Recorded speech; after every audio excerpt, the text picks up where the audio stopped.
ఇంట్లో ఆడవారు వెలుపల ఉన్నప్పుడు పూజ ఎలా చేసుకోవాలి ఒక ప్రశ్న. దీపారాధన ఎలా చేయాలి, అది కూడా అశౌచం ఏదైనా ఇంట్లో ఉంటే ఎలా?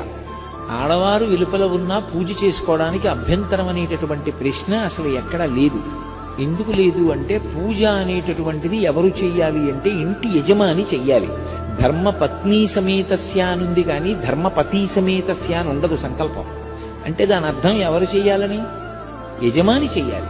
యజమాని చేసి, నేను పూజ చేసిన కారణం చేత నా పత్ని బిడ్డలు అందరూ సుఖంగా ఉండాలని యజమాని కోరుకోవాలి.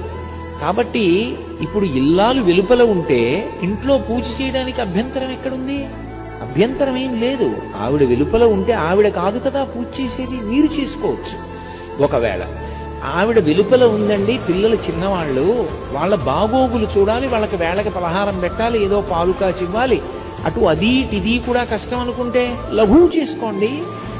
ఈశ్వర ఈ 3 రోజులో 4 రోజులో లఘువుగా చేస్తాను పూజ. ఎందుకని అంటే కుటుంబ నిర్వహణ యందు సమయం కొంచెం ఎక్కువ కావలసి వచ్చింది, అందుకని తక్కువ పూజ చేస్తున్నాను, దీన్ని పూర్ణం చేసి నన్ను అనుగ్రహించు అనండి. ఏమీ దోషం